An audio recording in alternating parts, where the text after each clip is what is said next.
Today I'm going to speak to you about how to overcome your addictions. And there are many addictions, not just drugs, cigarettes, alcohol. There is shopping addiction, porn addiction, addiction to negative thinking, addiction to someone, a particular person, like an attachment to a certain person. And other addictions, you come up with it. Basically, an addiction is something, you feel powerless to overcome, you don't have the strength or the self-discipline or mainly the awareness to overcome it. I hope this video helps you overcome one of your addictions, find the path to recovery. Please like and subscribe to my channel if you haven't already, and write in the comments below. So let's get started. First of all, you are not broken. You are asking to understand why this same habit keeps returning back to you. So I'm going to say what few people say. Addiction is not your enemy. It is your messenger. It is not here to ruin your life. It has come to deliver something from the depths of your unconscious that your conscious mind does not yet dare to face. You see, the psyche is not a machine that malfunctions. The psyche is a living system, and when it suffers, it does not do so at random. The addict, whether addicted to sex, perfection, power, shopping, etc., is not simply indulging in a destructive habit. It is attempting, often blindly, to solve the problem of the soul that doesn't speak clearly. Addiction is not weakness. It is a misdirected search for wholeness, for something sacred, something eternal, something lost. I have observed this in countless clients of mine, in torment, consumed by compulsions that they don't understand or they can't control, and society tells them to just stop. What an absurdity. They might as well be told to just fly.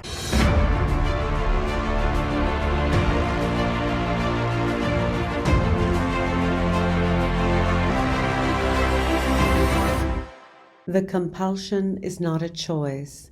It is a symptom of a deeper imbalance, a split within the self. What lies beneath addiction is the shadow, that part of you which has been exiled, that part which is unacceptable to the ego, which you have learned to suppress in order to survive. But the shadow doesn't die. It waits. And it speaks in dreams and behaviors in suffering. When you drink or inject a drug or obsess, you are not simply running from pain. You are being pulled by something ancient, something unresolved. A part of you has been suppressed, and now it is devouring whatever it can find. But the truth is this. You are not addicted to the substance. You are addicted to the feeling it gives you, or rather to the part of yourself that it helps you silence. The alcoholic doesn't crave the drink. He craves the forgetting, the silence of guilt, the stilling of the inner critic, the release from the unbearable weight of being oneself. Do you see? The behavior is only the surface. Beneath it lies a sacred question. What in you is crying to be seen? I have said this before, and I will say it again. Every addiction is an unconscious attempt at healing. The addict is trying to undergo transformation, but without guidance, without ritual, and without meaning. And so the journey becomes destructive. They drink not simply to escape, but to transcend, to touch the eternal, however falsely, to dissolve the ego's suffering in some imagined oblivion. This is why I once said to a client, you are trying to cure the spiritual thirst. The Latin word for alcohol is spiritus. The same word for spirit, the same word used in the sacred rituals as in bottles of poison. There is no accident. The alcoholic is reaching for spirit, for the divine, without knowing it. That is why you cannot truly heal addiction by removing the substance alone. You must replace the counterfeit ritual with a true one. You must offer the soul something real, something meaningful, something holy. I'm not speaking about church doctrine. I'm speaking of the individuation or the integration process, the deep inner journey by which a person becomes whole. You must descend into your own darkness, like in Star Wars, right, with Luke Skywalker, who has copied the journey of the ancient Greek heroes, because all Greek myths are a reflection of this integration process that every hero or heroine must go through. You see, the conscious mind tries to maintain control, to suppress, to rationalize, but the unconscious will not be denied. It will show itself in dreams, in behaviours, in addiction. Now, this energy has not been welcomed. It has been shamed, feared, and rejected. And so it turns against the individual, because you cannot fight the shadow with suppression. You must invite it in. Okay, this is why I have a problem with Christianity only focusing on the light of Christ. In ancient Greece, we had Apollo and Dionysos, and both are sacred gods. All right. In Christianity, Dionysus was turned into Satan as something negative and suppressed. This is causing a lot of neurosis and anxiety. So what is hidden and what is denied must be embraced and loved and accepted. When someone tells me they can't stop drinking, I don't tell them to stop. I ask them, what power is this drink giving you? What part is so deeply undermet and neglected that only oblivion feels safe? This is the truth few wish to come and accept. It is not meaningless. Addiction is a map. The symptom shows you the place of the wound. You see, the unconscious is not merely personal. It is archetypal. It is vast. Within you are myths older than language patterns. The addict is living out a mythical journey without knowing it. They are lost in the underworld, seeking light, but they cannot escape until they know the name of the God who has taken them there. Like in the myth of Queen Alkistis or Persephone, that go into the underworld, what's called katavasis, a descent into the underworld, to learn about the dark side, to embrace the dark side, and only then are they liberated. Addictions is the soul's way of saying, I need help, and the ego's way of saying, I don't want to feel this pain, but someone must listen, someone must answer. There is no healing without truth. The truth shall set you free. You will never overcome your addiction until you face what it protects you from. You must go into that pain. You must grieve what is lost. You must stand before your own addiction. Not to fall in, but to understand what it calls from your depths. The paradox is this: what you fear in yourself is also the source of your freedom. The part you have rejected is exactly the place where your soul will blossom if given a chance. You cannot silence the unconscious. You can only listen and allow its messages to be heard. Addiction is one such message, and once heard, it changes you. But not before. You must understand that the psyche is always trying to heal itself, even when it appears destructive, even when it seems to move to want ruin. There is in it a striving towards wholeness. The way it chooses when denied awareness becomes dark, distorted, and dangerous. Addiction is the shadow's ritual, a corrupted rite of passage enacted in isolation, without witness usually, without consciousness, and without meaning. You see, in ancient Greek cultures, young men and women were led through initiations. They faced death, symbols of darkness, trials that shattered the ego. They were broken open, not to be destroyed, but to be reassembled into someone larger than the sum of their parts. But today, the modern person has no such guidance. He or she faces the suffering of life and finds no story, no structure, no myth to guide them. And so the psyche constructs its own initiation, but it does so blindly. They become addicted. The addict is a self-initiate without a guide, and that is very dangerous. So, what is to be done? You must become your own guide, the one who knows the way. You must walk into your dreams. Yes, you must write your dreams and take note of your dreams. This is the royal road to your subconscious. Your dreams do not lie. They show you in symbol what the conscious mind refuses to see. And when addiction comes up, when a symbol comes up in your dream, like an animal or a poison or a symbol, this is not madness. This is the soul speaking in the only language it has left. I had a client once who couldn't stop gambling.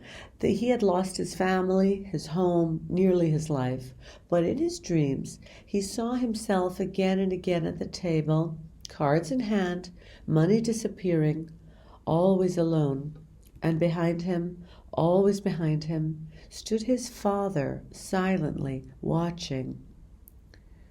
We worked not on his behavior of gambling, but on the dream, and what he discovered was this. He wasn't gambling for wealth.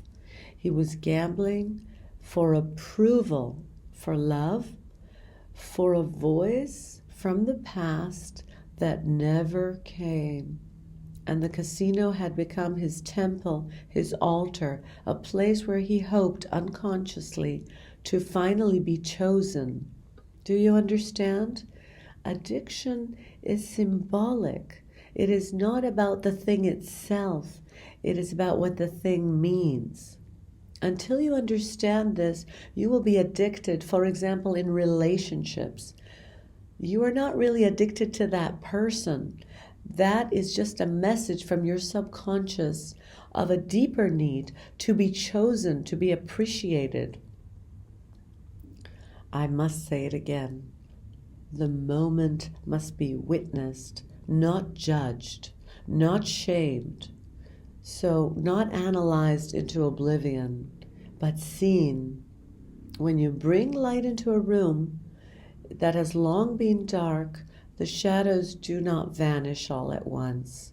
They recoil, they resist. But eventually, with enough patience, they are integrated. And so too with the shadow within. You do not conquer your addiction by force. You integrate that part of yourself that is refusing. It wants to survive. Why? Because the ego is a clever architect. When the soul cannot bear the weight of what it has endured, it builds coping defenses, and sometimes those defenses are behavioral, compulsive, addictive, but always they are designed to protect something innocent inside you. Let me ask you plainly, who in you is using the addiction to survive? Is it the child, the orphaned emotion, the rage no one let you speak of, the grief no one helped you carry? Who is crying beneath the behavior? When you can answer that question, you begin the true journey.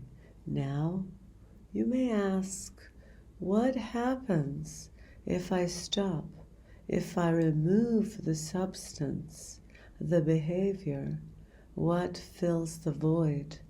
And this, my friend, is the most terrifying part. The void, the silence, the place where the pain rushes back. But I tell you, do not be afraid of the void. It is not the enemy.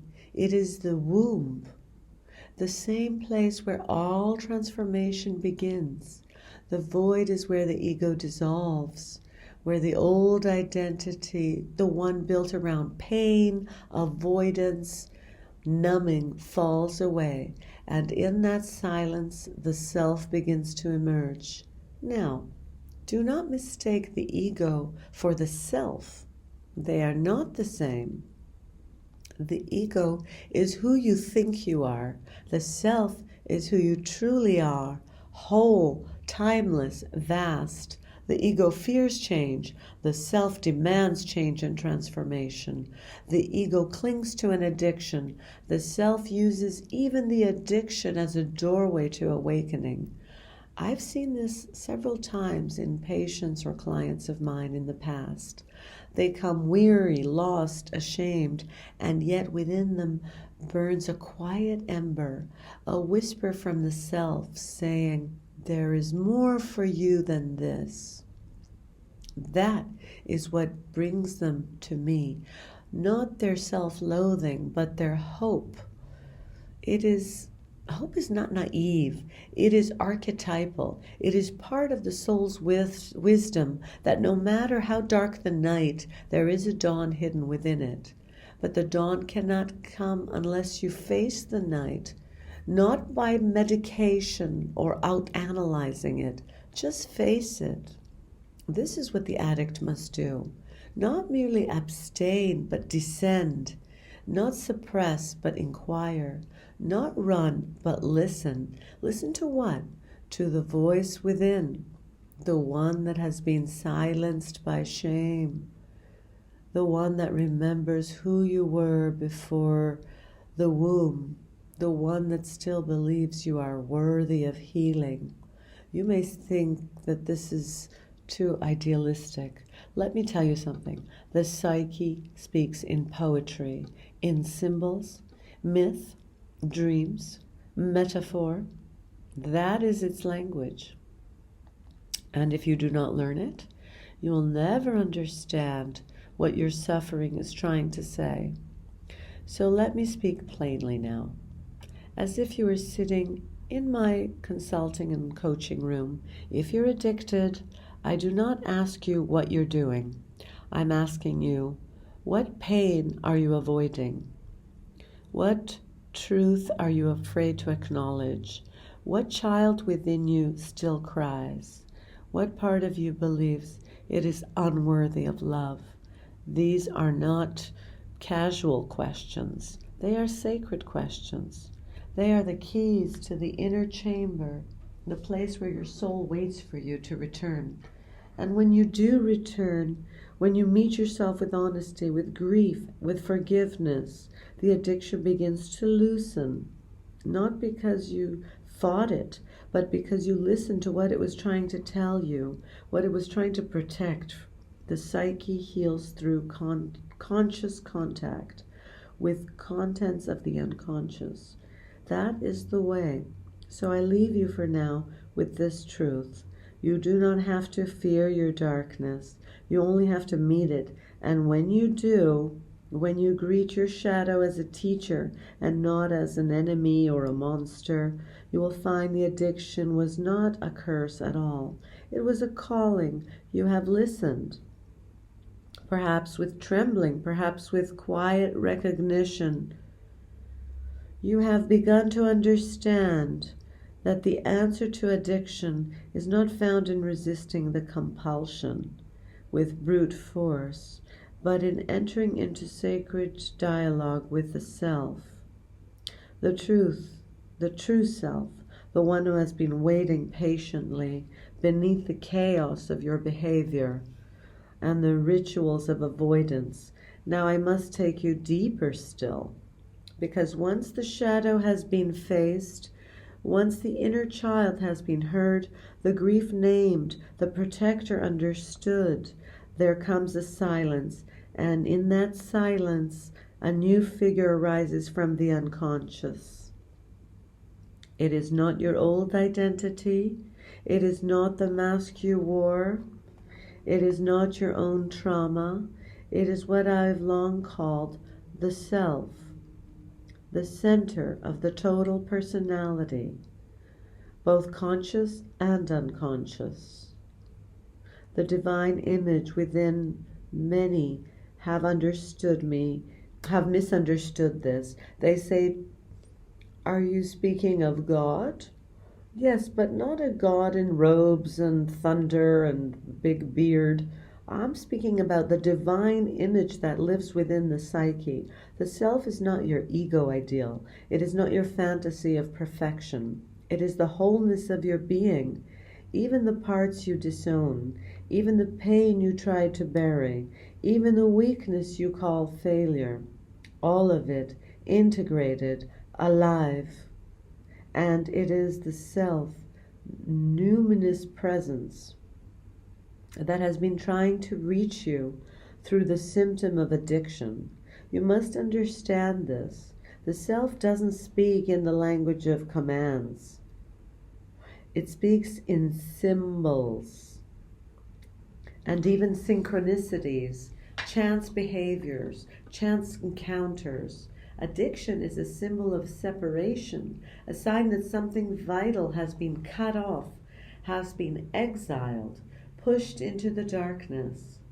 Do not waste your time merely asking, how can I stop this? Instead, what part of my soul have I abandoned? You see, we speak of addicts as if they are somehow less than. But I'm telling you, addicts are often those with the greatest sensitivity, the deepest emotional range, the most powerful connection to archetypal energy. That is precisely why they suffer.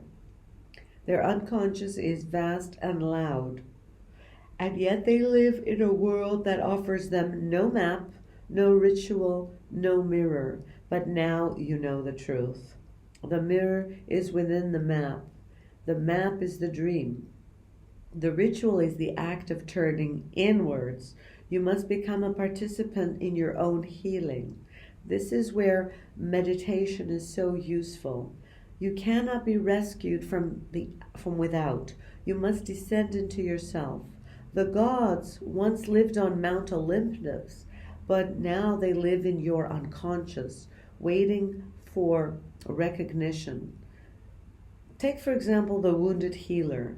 This is not merely a metaphor. This is a myth as old as humanity itself.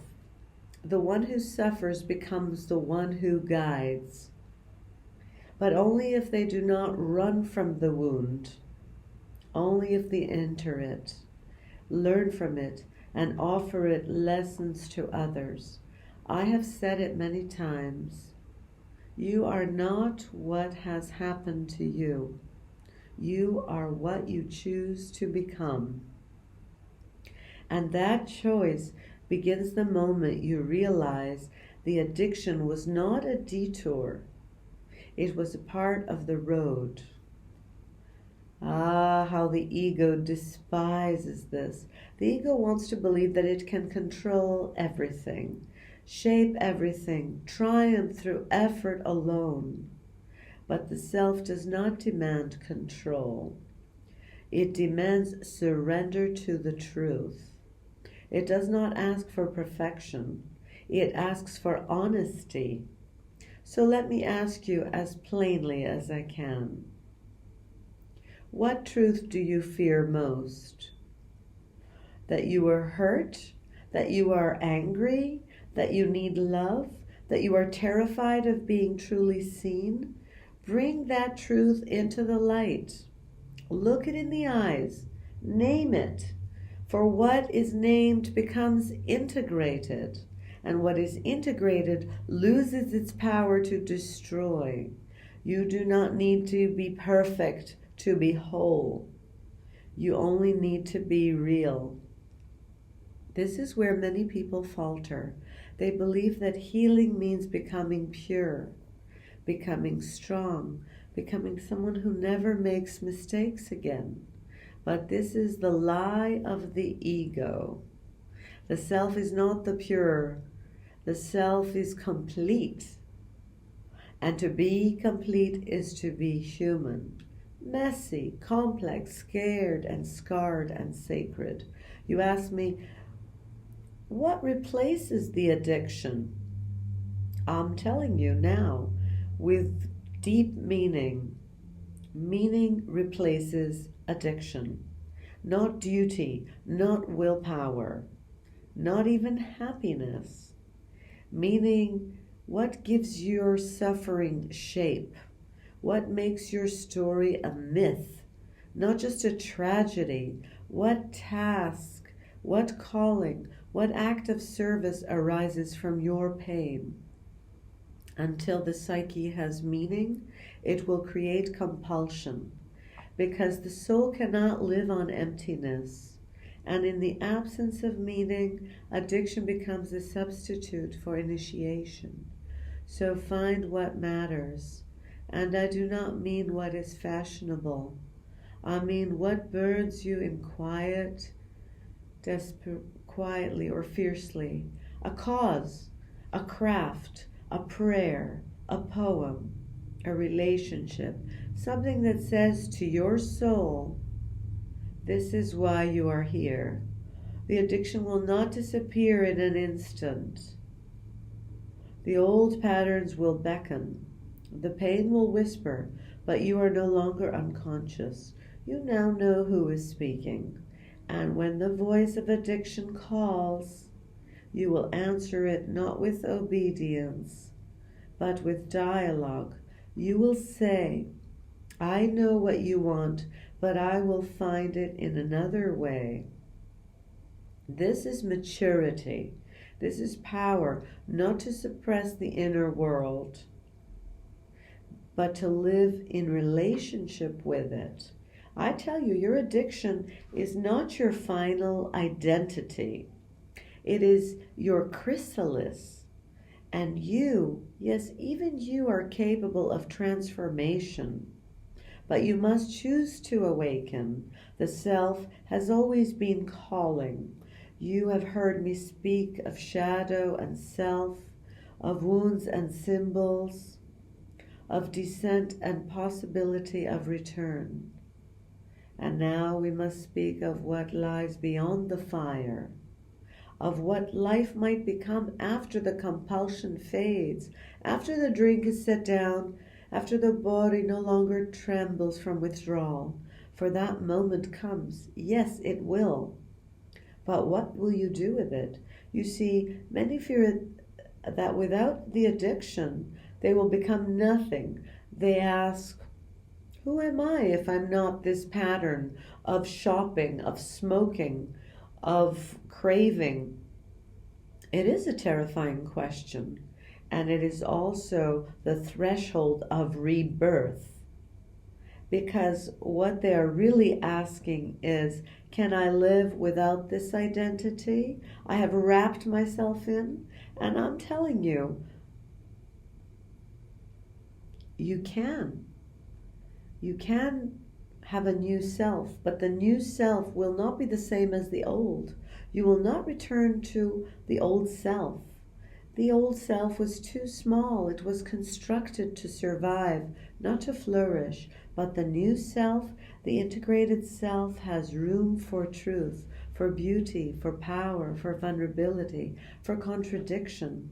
This is the meaning of individuation or integration, the sacred process of becoming whole. And this wholeness is not abstract, it is lived. It is how you speak to yourself in the quiet moments of the night, how you sit with emptiness without rushing to fill it with distraction or addiction, how you hold grief in one hand and gratitude in the other, how you say, I don't know, without shame, and how you walk through the life not as a wound, but as a witness. There will be days when the old patterns whisper to you. That is to be expected as they try to tempt you. The unconscious never forgets, but now you've become conscious. Now you know the voice when it calls. You no longer confuse the wound for identity. You recognize the ghost or the spirit and say, hey, I remember you, but I no longer need you to survive. This is healing, not erasure, but relationship. You will begin to dream differently.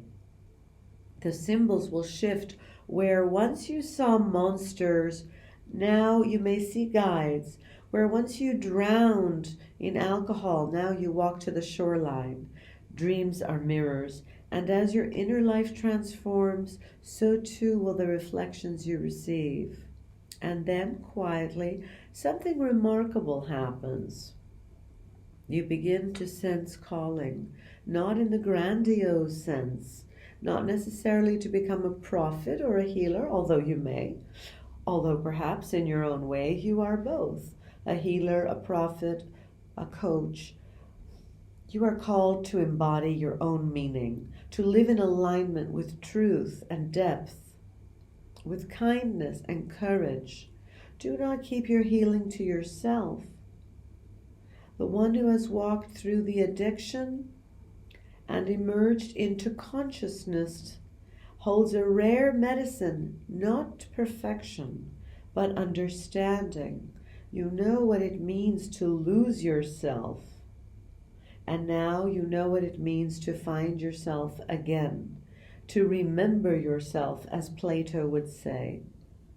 You will see others still bound in the cycle, still unconscious, still reaching for the bottle, the needle, the shopping of status brands.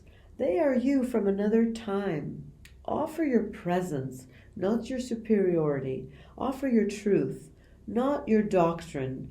Be the mirror you once needed. We do not heal in isolation. We heal in relationship to self, to symbol, to others. When you share your story, you invite another into their own.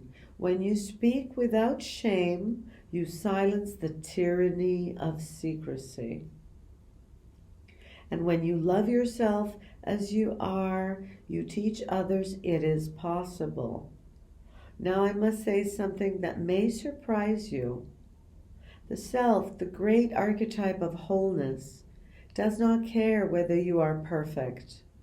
It does not care whether you never relapse, whether you meditate every day, whether you always say the right words.